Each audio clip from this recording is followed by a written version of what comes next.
Audio Jungle.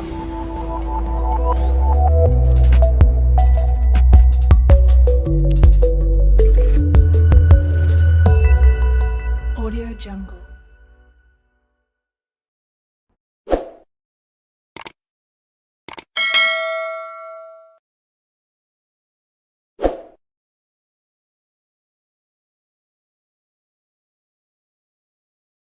All right.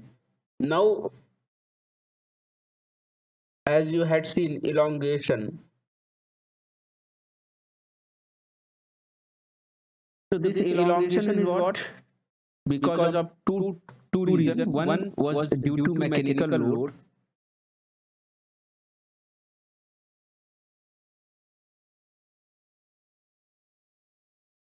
Three cases you can take: due to mechanical load,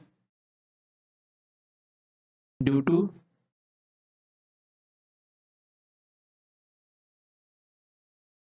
self weight, and third, which is very important, when a material subjected or undergoes a change in temperature.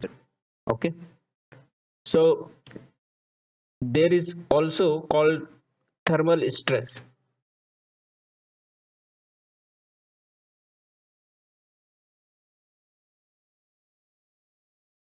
Thermal, which is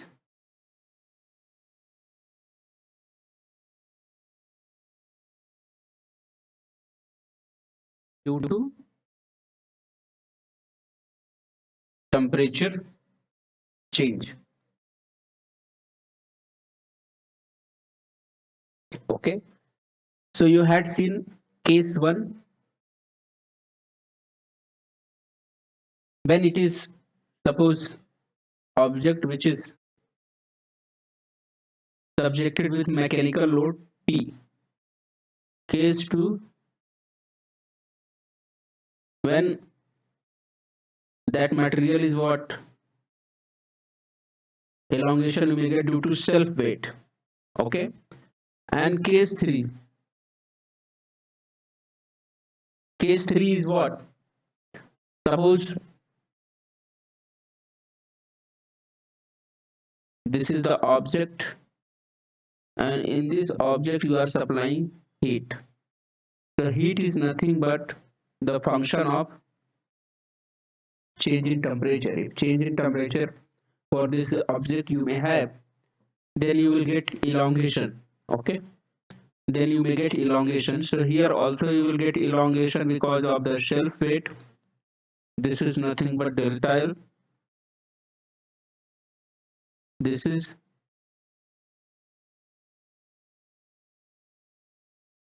self weight.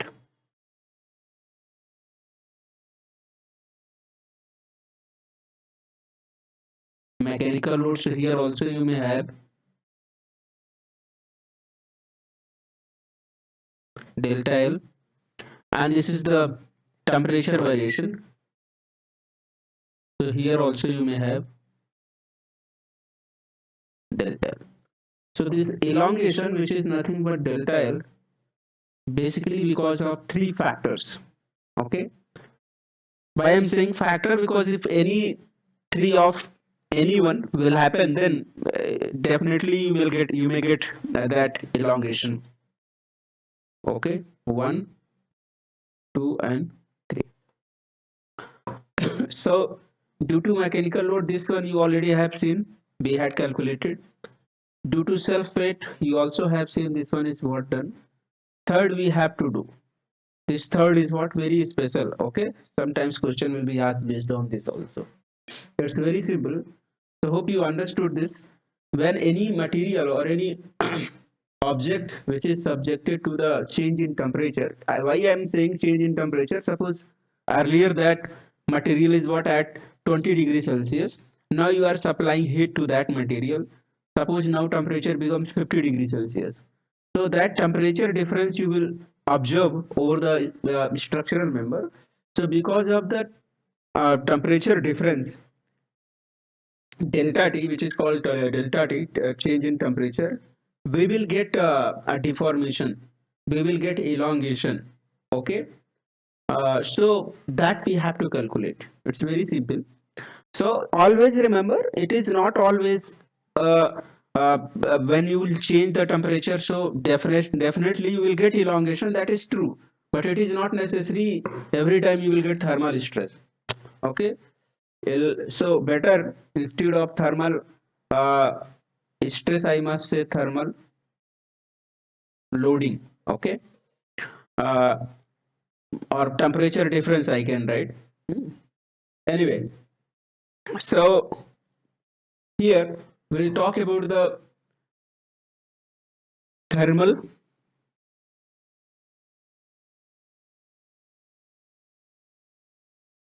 stress. This is very important.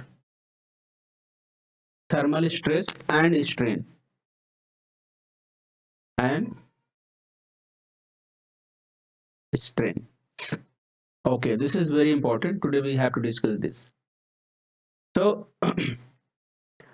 as you have here understood the background of it, means any material, if when a material undergoes a change in temperature, it either elongates or contracts depending upon whether the temperature is increased or decreased of the material. If you are increasing temperature, then material will elongate, means deformation will be positive. If temperature is was decreased of that material, means you are taking heat away from the structural member with some method, so that time there will be the contraction, means deformation will be negative. Number one. Number two, if the elongation or contraction is not restricted, means it is free, then material does not experience any stress. Okay, despite the fact that it undergoes a strain, means a strain will be there, but stress will not be there. Strain will be there, but stress will not be there. Okay, anyway, so with example we'll understand, so it will be more easy for everyone. Suppose we just check,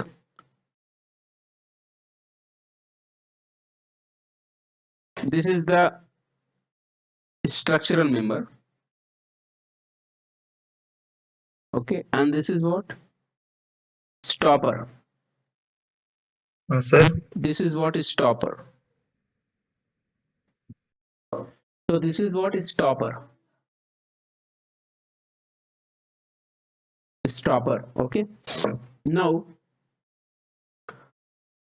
this is the structural member.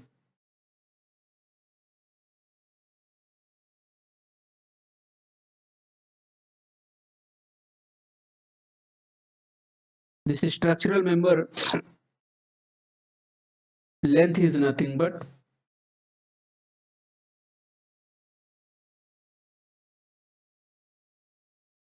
L. All right. Now, obviously, for this material, for every material actually, there is the coefficient of thermal expansion. Thermal expansion may be positive or negative, depends on the supplying heat. It is, if you are taking heat from the object, then that deformation or elongation will be negative, and if you are supplying heat to the structural member, then deformation or elongation will be positive. So here you can say alpha is nothing but it is called a coefficient of thermal expansion.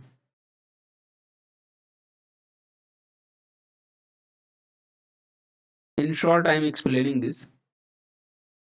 Coefficient of thermal expansion. Okay. Now, so whatever this deformation you may get, original length is what? L, and the deformation will be, this will be the delta L. Okay. Deformation is what? Delta L. So strain will directly proportional to change in temperature. Strain is nothing but directly proportional to change in temperature. That means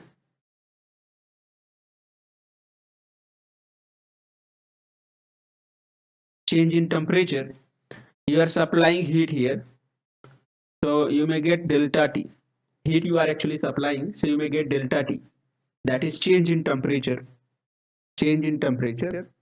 Now you may have this strain. Strain what we have here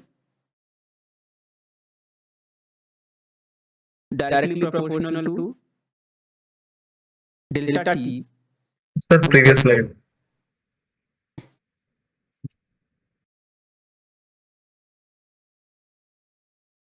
Alright, so strain is directly proportional to delta T, which is nothing but change in temperature. And how you will get the change in temperature? Because you are supplying heat. So heat you are supplying, hence you will get the change in temperature. Done, sir. Done, sir. Fine. Now this strain is nothing but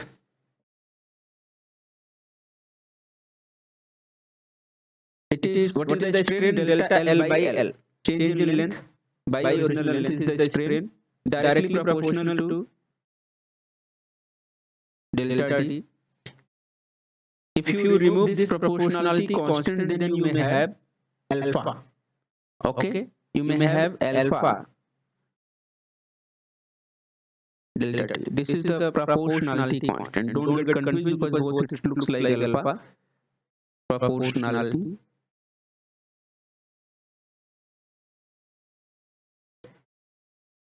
Proportional, you can say. Okay. Fine. And this is the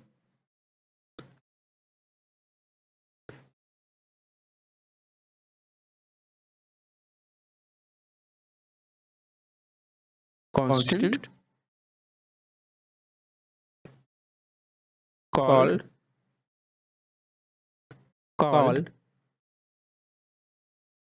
coefficient of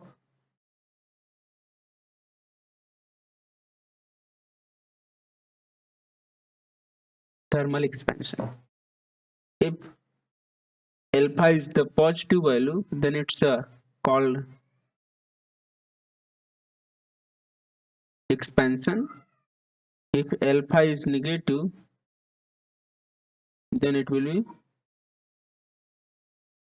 contraction. All right. Anyway, so what is the delta L? It is nothing but L alpha into delta T. This is the change in length. Always remember, change in length. Now, as I have mentioned, two things, case 1 and case 2 we have to take. First, this is the elongation when it is undergoes with the structure is what undergoes with the change in temperature, then this will be the elongation. Okay. Now case 1.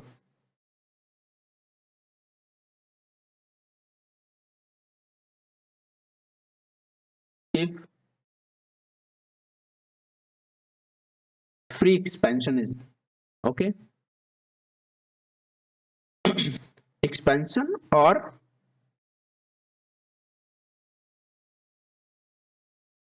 contraction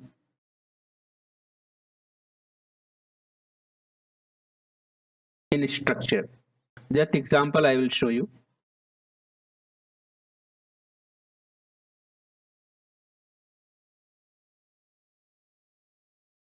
The length is what L here. This structural member is what subjected with the change in temperature. If there is a change in temperature, so you may get the elongation also. Okay. If alpha is the thermal coefficient of thermal expansion, so the change in length you may get delta L, and that time you will get delta L is equal to L alpha T into delta T. This is the one. So that means strain E you have, because it's a thermal strain, so ET will be delta L by L. means you have a strain. This is the strain. Okay, you can calculate a strain. What is the stress? Stress is always is the induced quantity. When induced quantity will come into picture, when it is subjected with the some external mechanical load, some kind of external mechanical load, then stress will come into picture, because for the stress resistance force is required. But if there is the free expansion, this end is what? Free.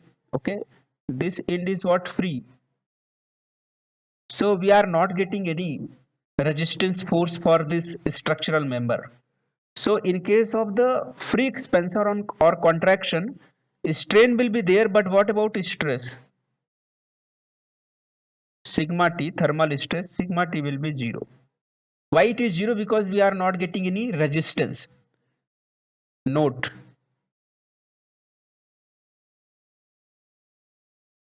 Here we can write, because hope you understood, because it is free to expand or free to contract. So we do not have any resistance. So here you can write no resistance.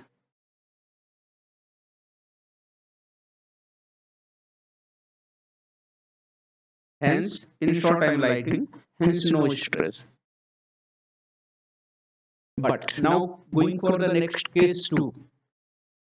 What is the case 2?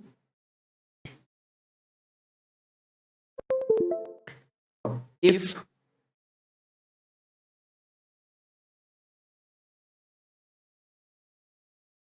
the structure is connected with stopper, means this is the structural member and at one end it is fixed, and for this structural member somewhere here you can say this is what? A stopper.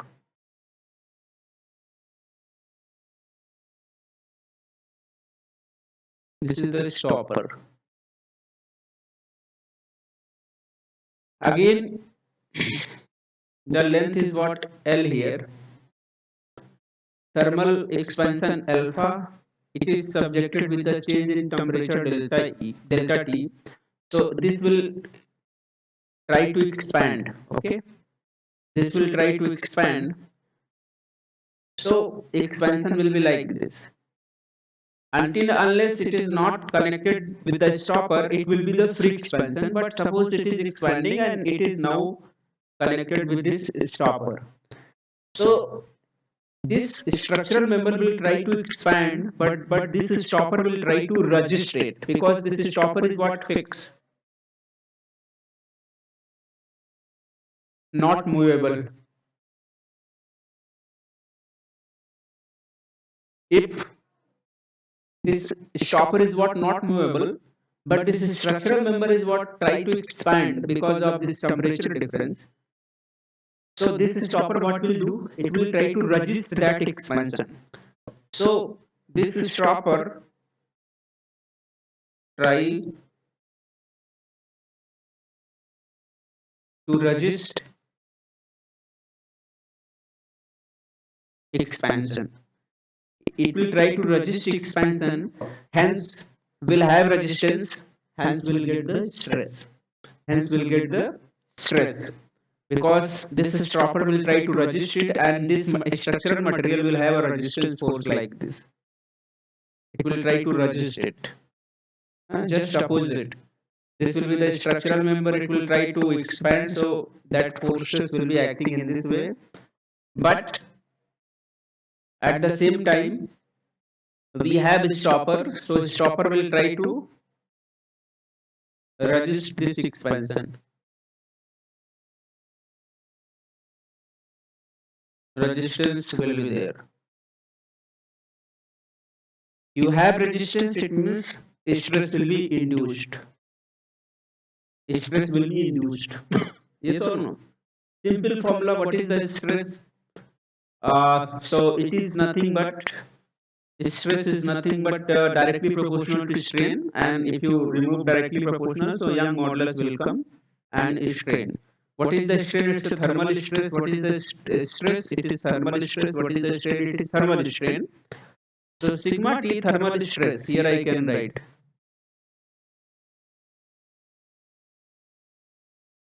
So this thermal stress is nothing but capital E, which is nothing but Young modulus for the material or modulus of elasticity. And what is the strain? Epsilon value is nothing but, check, it is alpha dt. So it is alpha dt. This value you need to remember. This is called thermal stress. This is very important formula actually. This is called thermal stress.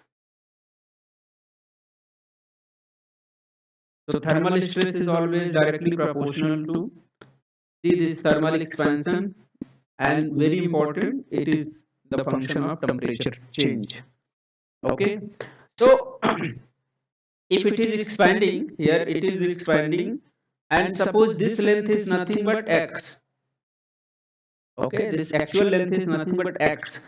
So case, you always remember, if point, if delta L is less than x, so only strain, no stress. Okay, only strain will be there, there is no stress. But if delta L is greater than x, x is the gap between the structural member and stopper. So if delta L is what exceeding to the x value, so strain as well as stress, okay, both will exist. Okay, two cases I have written, case 1 and this is case 2. Please remember this, this is very important. So it's not always like if it is connected, structural member is what it is allowed to free expand, there is no stopper or there is no resistance, so only strain will be there. Okay, like this case. So delta L is less than x, so only strain you may get, there will not be any stress. But if delta L is greater than x, it means it is going to exceed that gap, it is going to touch with the stopper, so strain will be there as well as the stress will also be there. Hope you understood this. So this is nothing but case 1, what I have explained here. In this case, case 1 it was allowed to free expand. So you can say this is the allowed to free expand, this is the case 1 and this is what case 2.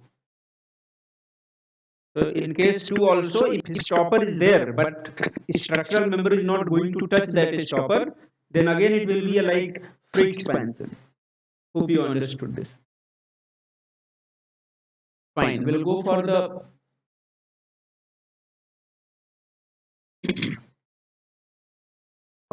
next topic.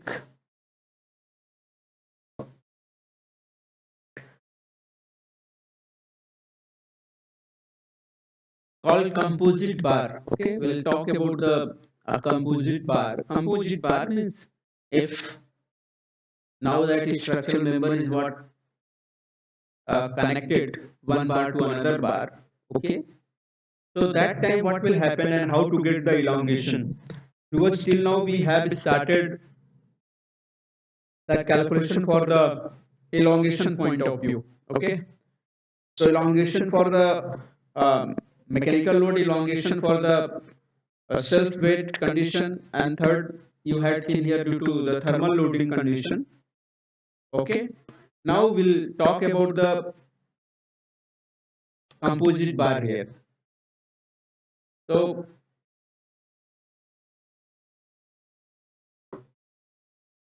check this diagram.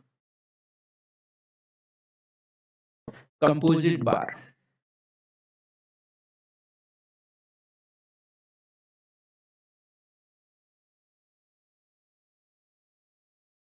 So it is made up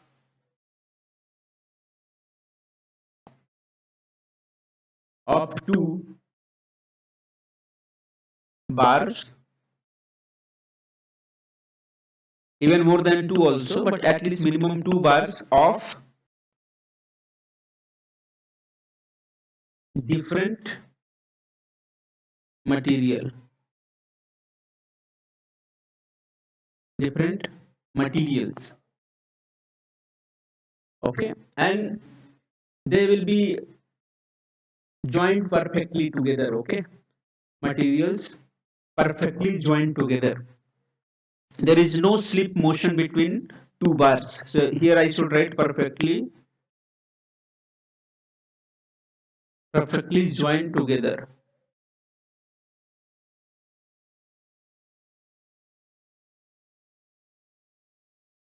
I can write here no slip motion between two bars. All right. Now see. So we have a bar here. You just say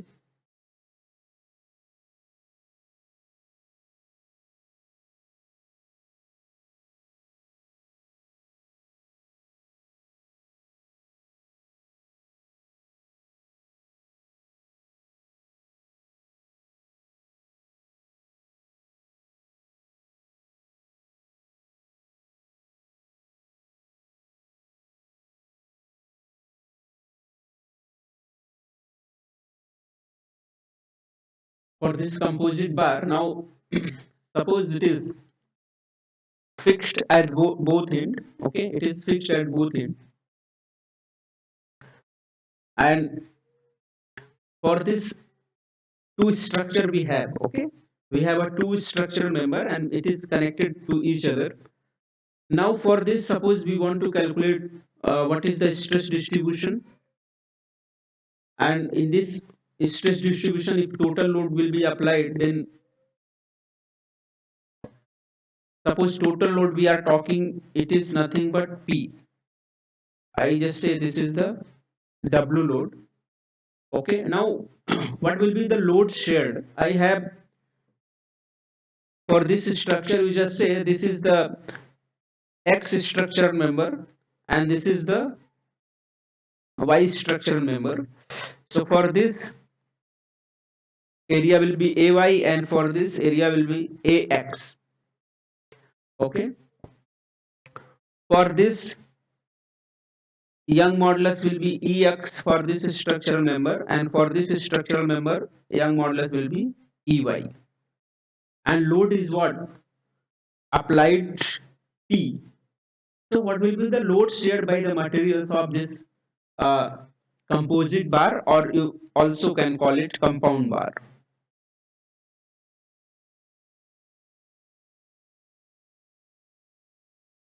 Okay.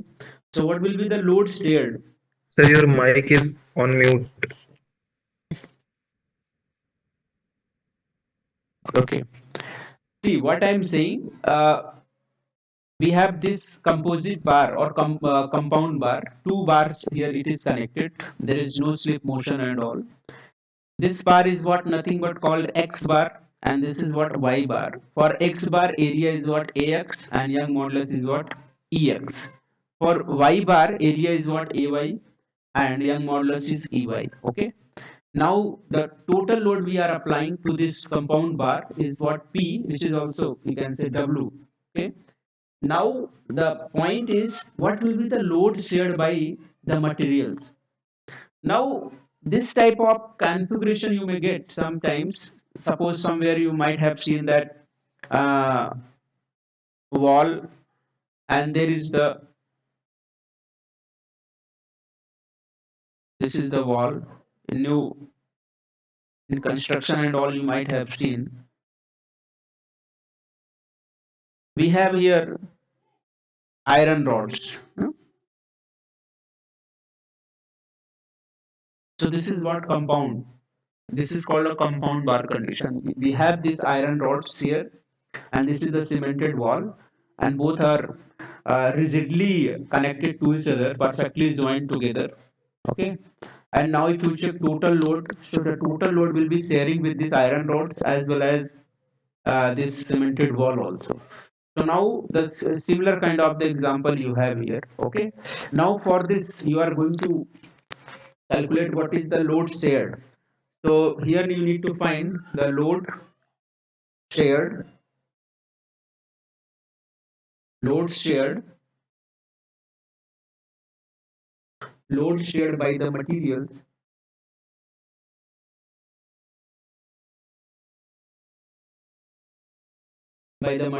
of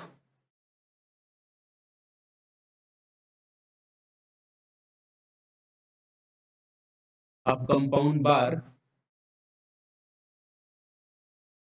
made of bar X and Y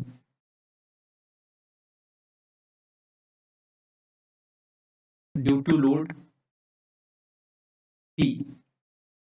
Now if you want to calculate, so direct, this is the derivation also, but here directly I will give to you. So suppose this bar is what, X bar is what, sharing load is what, Px, and Y bar is sharing load is what, Py, and total load is what applied P. So what will be the Px? That is the main motto to calculate. So Px will be the load shared by the bar X. It is nothing but Ax. Ax is the area of X bar into Young modulus of X bar divided by Ax. One time question they had asked based on this, into total load applied. What is the total load applied? It is P. Py, because you are going to calculate X, so here Ax, Ex will be in numerator. This is the derivation directly I am doing here. Okay. And this is what Ay, Ey divided by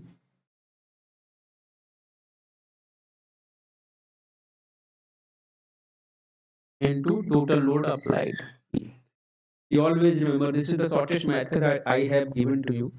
Okay, it is very important actually. All right.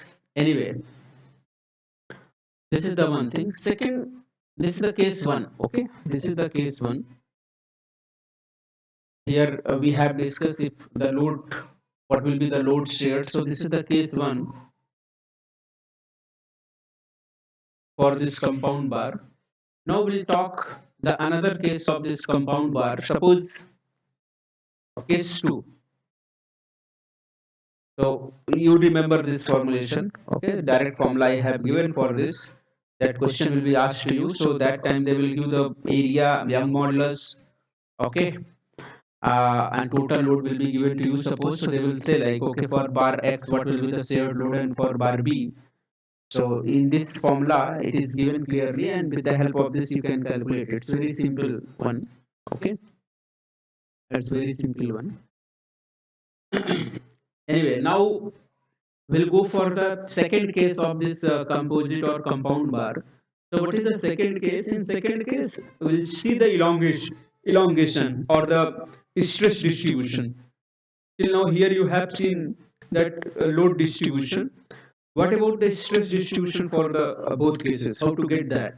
That is also a main concern to get value for this particular case.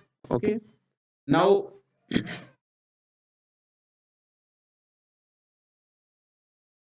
so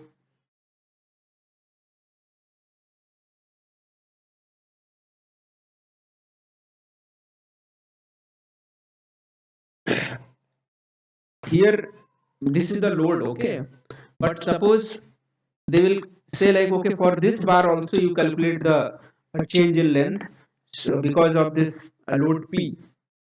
So you just say the total length here for this bar is nothing but L. Can say the total length of this bar is nothing but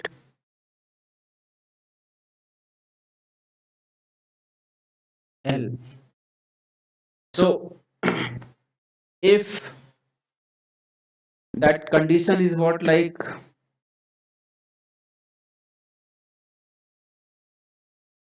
bar is what connected like this.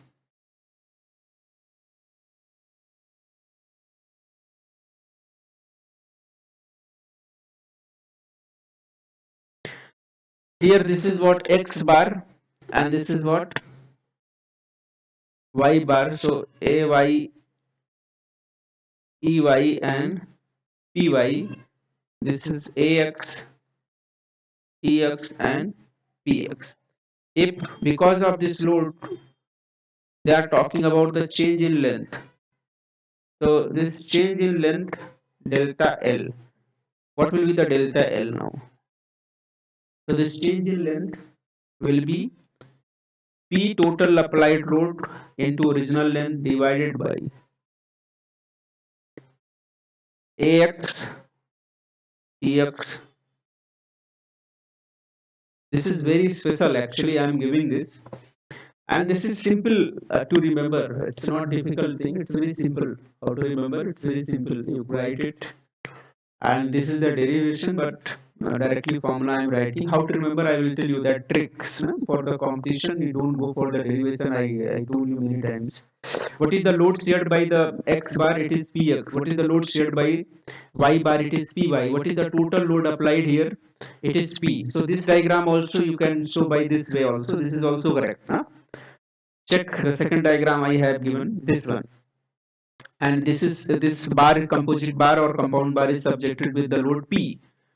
So first, what is the load shared by this X bar, which is Px? So Px is equal to total load applied P into the in numerator you have, because it is for X bar, so write Ax Ex divided by sum of both in the sense X bar and Y bar. What is that? Ax Ex plus Ay Ey. And what is the load shared by the Y bar? So it is Py is equal to total load applied to the bar, compound bar P, into, because it is Y bar, hence in numerator it is Ay Ey, rest in denominator it is same. So it is very easy to remember.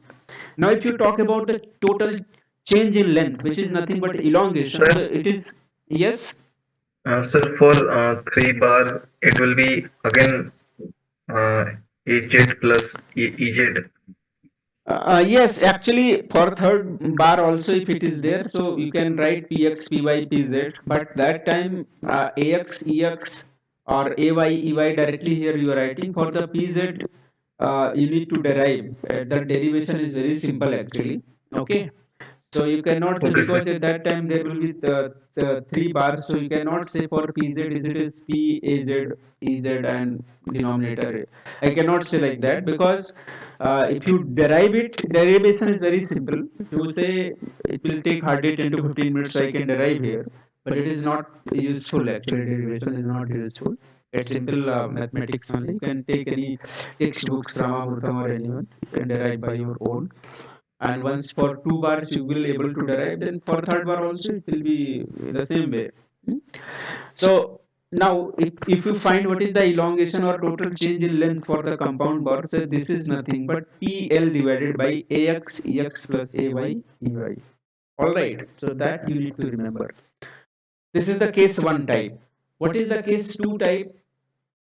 So case 2 type in the sense the same kind condition, but now we are interested in calculation for the what is the stress distribution. That is the our point here.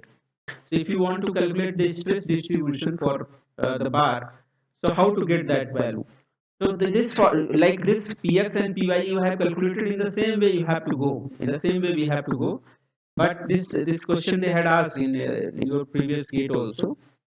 So how to, like, what will be the next calculation for this? So I'm just going to draw it. You see, now suppose we have this bar. Check. This is case 2. I'm talking.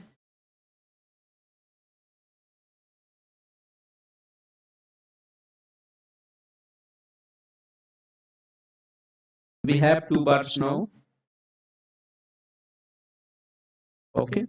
This is the material 1, structural number 1, and this is what? M2 in this one. Now you are applying load here. Suppose this is the load P and this is the load P in both cases. Okay. And if you check, the total load P will be here, because this is M2, so this will be P2, this will be P1. So from the equation of equilibrium of the forces, if you check, total P load will be P1 plus P2. This equation 1 you need to remember. Okay. Number 1. Number 2, since both ends are joined together, here it is joined, okay, perfectly joined, there is no slip motion and all, here it is joined properly. So whatever the deformation in bar or in material 1 or bar 1, the same deformation you will get because it is perfectly joined. So you can say delta L1 is equal to delta L2, or in the same way you can write delta L1 is equal to delta L2. This you need to remember, this two equation. This two equation you need to remember. Now based on this, also you can write, because delta L1, you know what is the delta L? Epsilon. Epsilon is nothing but you know, it is delta L by L. And if you calculate delta L, so it is nothing but, what is the strain? Strain is nothing but stress divided by Young modulus. What is the stress? It is nothing but load divided by area divided by Young modulus. So ultimately, what is the delta L? Delta L is nothing but PL by AE. Check. So what is the delta L1? It will be P1 load into L1, okay, into L1 divided by A1 E1, because material 1, this is area is what A1 and Young modulus is what E1. Similarly here it is A2 and E2. So P1 L1 by A1 E1 is equal to P2 L2 divided by A2 E2.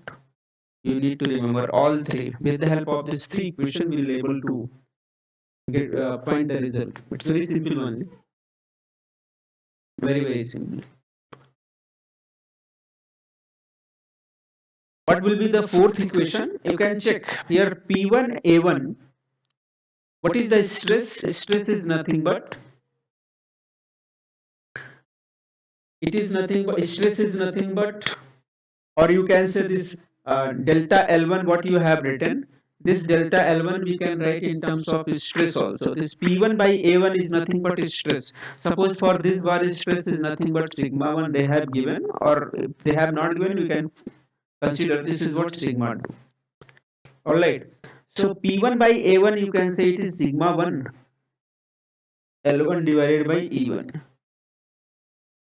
P2 by A2 also you can write sigma 2 L2 divided by E2. So this is one more equation. Equation you can say 4.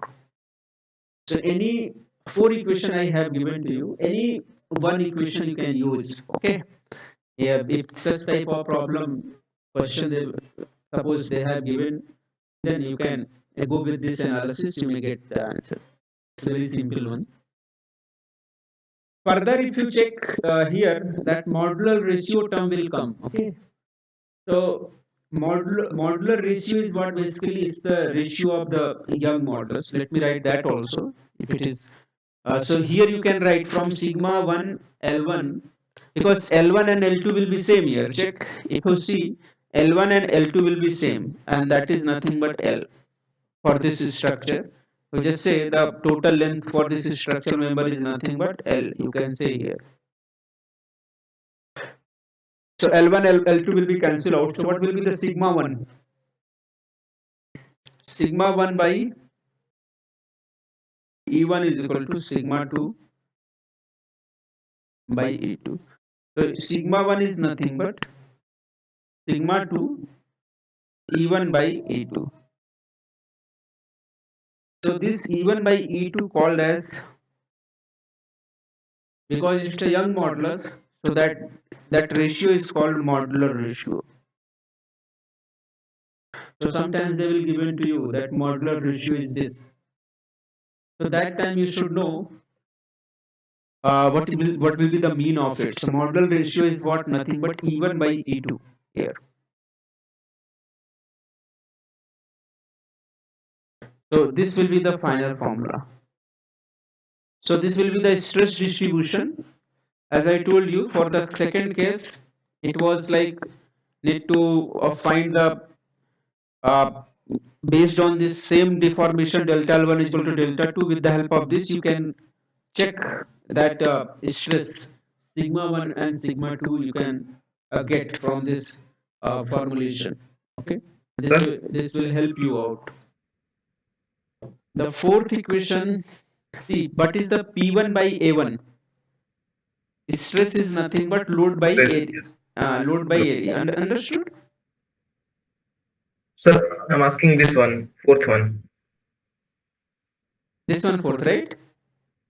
the last one. Yes, yes. This is three. How we have written this way? Huh? Yes, sir. So see, you know this change in length. So change in length is equal to what? Delta L. It is nothing but PL by AE. You understood how this result comes? Yes, sir, I understood. So because it is delta L1, hence it is P1 L1 by A1 E1. This is delta L2, hence it is P2 L2 by A2 E2. Understood this? Yes, yes.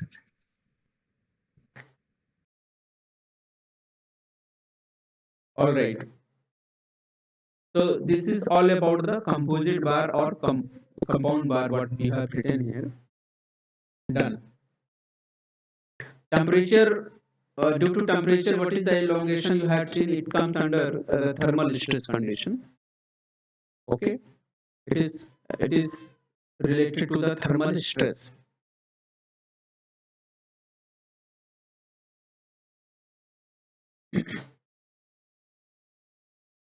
Now, as I told you, we have the relation between young modulus, modulus of rigidity, and bulk modulus. Okay, so like that is the derivation actually. So if you want that result directly, I will give to you. If you want derivation, so derivation also we can have. And it's a formula, basically it's a formula, and sometimes will be used in the numerical and all. Have you heard about this young modulus E, modulus of rigidity Z, and bulk modulus K? There is the relation. Yes, sir. So should I give Yes, directly sir. or derivation you want? Sir, you can give directly. Sir, you can give Because directly. derivation, it's simple only, but it is not required. Derivation you may get any book. It's not a big problem. So that relation is important, and that relation you need to remember. So this relation I will give directly, and then we'll solve two problems based on this. Because after this we will start directly that principal stress and strain. So better first finish this uh, that relation.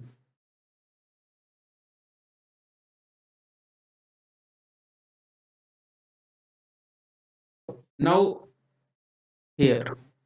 So this modular ratio will be the ratio of the young modulus. So you always remember this, okay? This is very important. Now coming to the one by one, we'll see. We have seen the young modulus.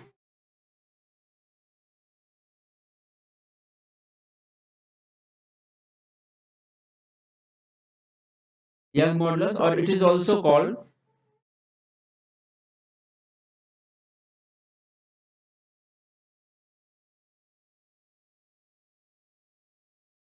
modulus of elasticity.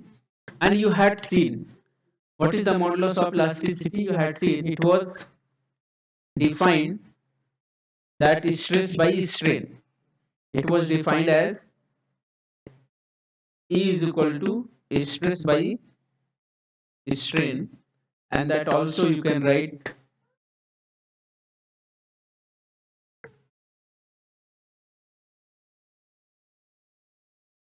P by A epsilon, or you can say it is P by PL by delta L into A. Okay, that is the Young modulus. This is one. Similarly, we have a modulus of rigidity.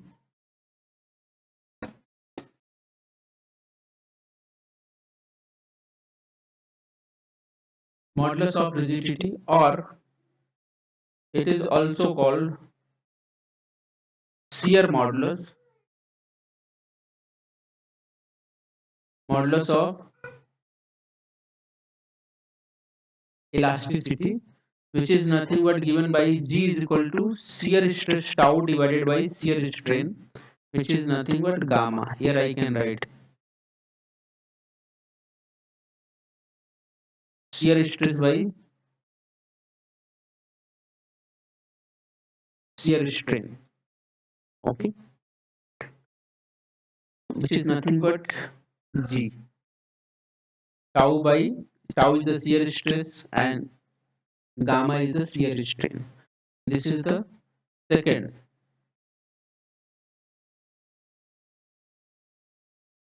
Coming to third one, which is nothing but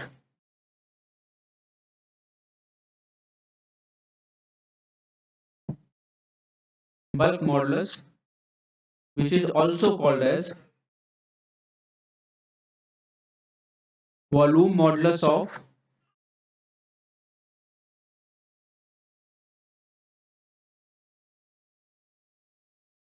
elasticity. It is denoted by K. Okay, bulk modulus is denoted by K. Like here, this is denoted by capital G. This is denoted by Young modulus. It is denoted by capital E. You know that. Okay. What will be the K? Bulk modulus you had seen in fluid mechanics also. I had explained. What was the bulk modulus? It was K, that was change in pressure. Fluid mechanics, if you remember, it was given change in pressure divided by volumetric strain. It is nothing but delta P divided by volumetric strain, means change in volume by original volume. In terms of radius also sometimes you can write change in pressure divided by this change in volume you may get in terms of radius divided by R, radius.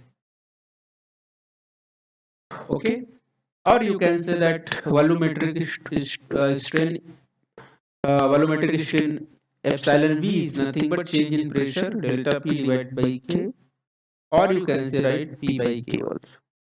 Okay, this is that.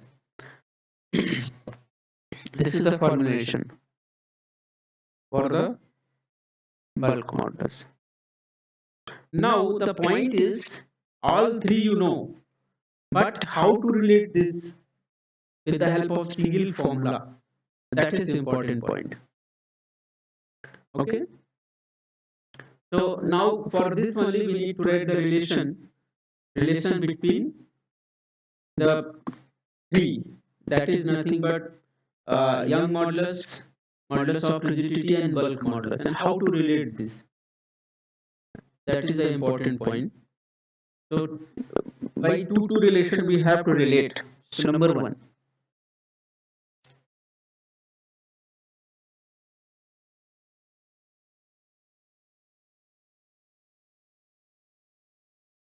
case 1 we have to write a relation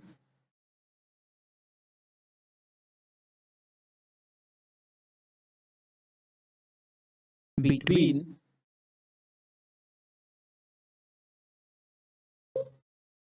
E and G. What is E? Young modulus. What is G? Modulus of rigidity. So for this we have a formula. I told you this comes by the derivation. So E is equal to,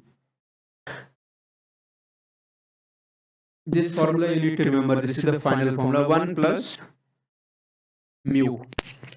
What is mu? It's called Poisson ratio. What is mu? It's Poisson ratio. Poisson's ratio. Poisson's ratio. Okay, so this formula you need to remember. E is equal to 2g 1 plus mu. This is case 1. Coming to case 2. What is case 2? The previous slide one. So this what I have written here is equal to 2g 1 plus mu. So as I Yes, mentioned, sir. this will not come directly. We have very simple derivation, at least 6 line derivation we have.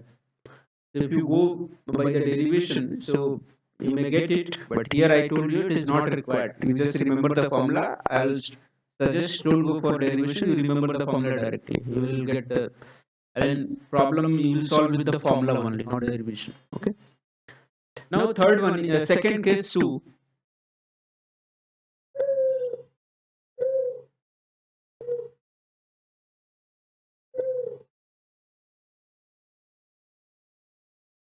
Relation between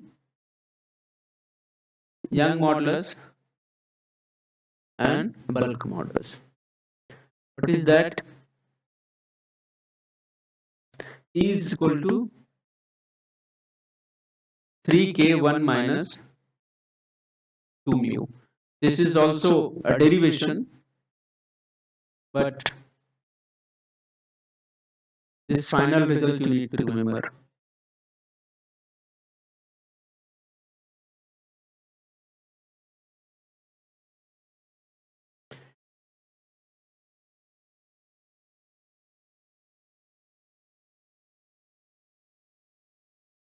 Poisson ratio.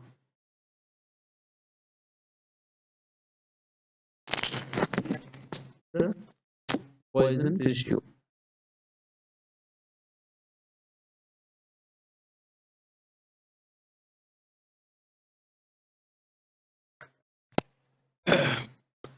Case 2. Now we'll go for case 3.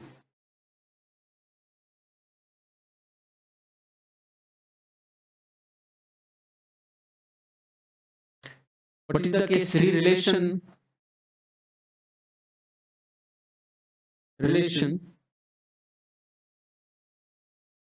in E, G, K. We are going to relate this. Both formula if you relate, then final result you will get. I mean that relation between all three. What will be that? E is equal to 9kz divided by 3k plus g. Okay. Yes, Mondo. Okay. So here you got E is equal to 9 kg divided by 3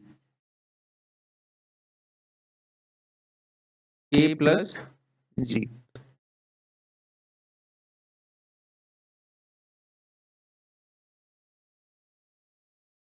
Previous two equation you have, you solve that two equation and you will get finally. Ultimately, combined all three, then what relation you will have? You will have E is equal to number 1 from starting to G1 plus mu. E is equal to the same, you have 3k1 minus 2 mu. E is equal to, last you have calculated 9k g divided by 3 k plus g. That's all. If you remember all these three relations, no need to go for the derivation and all, not required at all for this. It's a time waste, I would suggest. Because see, for other derivation, if you go, then at least you some outcome you may get. But here, this is the final outcome, and in between only mathematical calculations. So better you don't go for the derivation. Now, note point, it is very important. You need to remember. For linearly elastic, isotropic and homogeneous material, the number of elastic constants required to relate stress and strain is 2. Any two of 4 must be known. Okay, total 4 in the sense how 4 in the sense what? E, G, K and mu. These 4 constant we have. Okay, 4 constant we have. Listen carefully. Okay, this is the important because gate question they had asked. One question they had asked based on this. How many constant you have? Total 4 constant.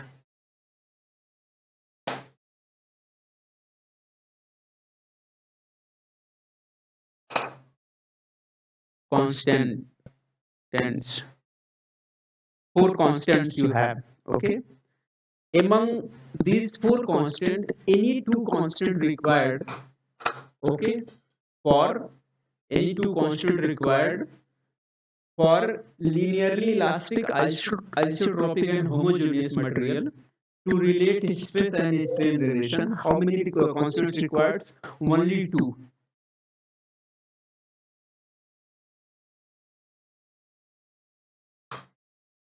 Okay, this was the gate question there. You check it when in which year it was asked, but it is asked. Only 2 constant required. 2 constant required.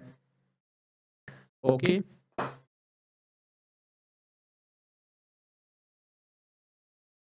To relate stress and strain for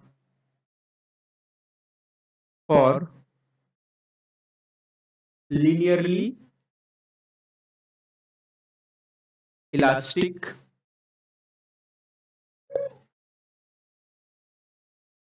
isotropic and homogeneous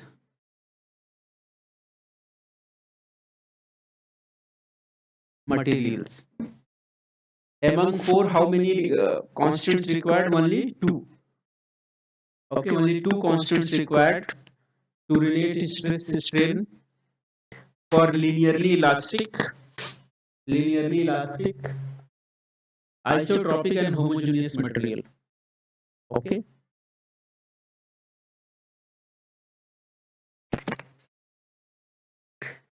Similarly, we have matrices. To define all those things.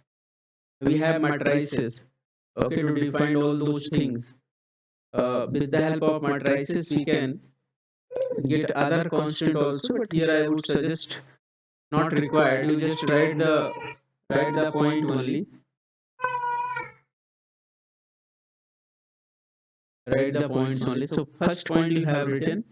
Write down second point. Sometimes or in next class I will show the matrices also. If you say yes, in principal stress strain I will show you that stress tensor. There I will show the matrices, but at least these points you need to remember. So note 1 you have written, note 2. Write note 2.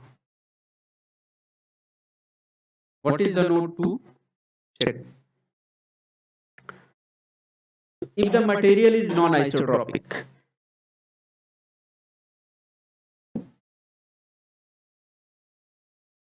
if material is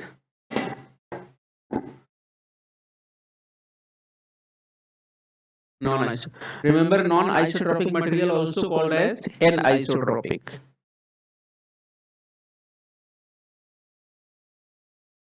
It is called anisotropic. Anisotropic. Okay. Then the elastic modeling will vary with the additional stress appearing. And now if you want to relate the stress, that will be shear stress as well as normal stress for anisotropic material. So how many constants required for anisotropic material or non-isotropic material? For non-isotropic material, total how many constants required? Total 21. Okay, 21 independent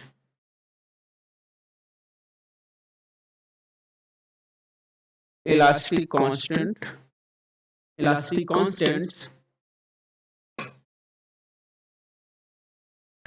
required to relate normal stress and shear stress with strain relation. There will be the coupling, actually coupling between shear stress and normal stress. And if you want to relate this stress and strain for an isotropic material, how many constants required? 21 constants. 21 constants required for the anisotropic material, which is called non-isotropic. You need remember it, dear. I will show the matrices in next class, or when I will start principal stress strain. So there I will explain 3D stress, which is called stress tensor. So in stress tensor, I will show you that matrices. Okay, so it will be more clear to you. Now note 3. Note 3. What is the note 3? If there is the orthotropic material, just like isotropic I had explained. Isotropic means in all three directions material property must be same, called isotropic. Non-isotropic means just opposite of isotropic. Obviously it is not same in all three directions. What will be the orthotropic? So orthotropic, if there are axes of symmetry in three perpendicular directions. If there are axes of symmetry in three perpendicular direction material, then that type of material called orthotropic material. So for orthotropic material, okay, how many independent elastic constants required? So I will write for orthotropic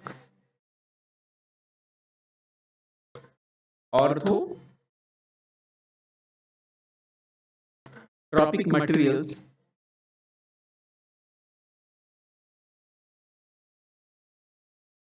For this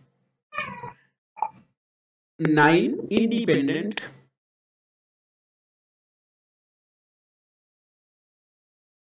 elastic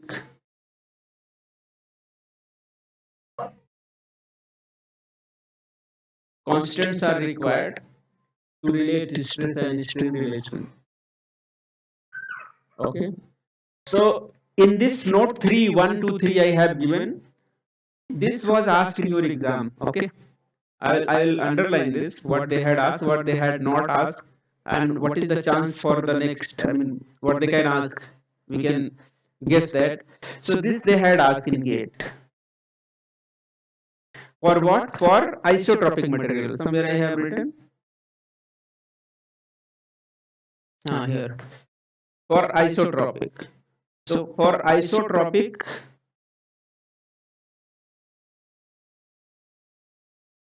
two constant. This they have asked. Any two constant we can take for isotropic. Generally we take Young modulus and Poisson ratio for isotropic material. Okay. Similarly, for if it is anisotropic,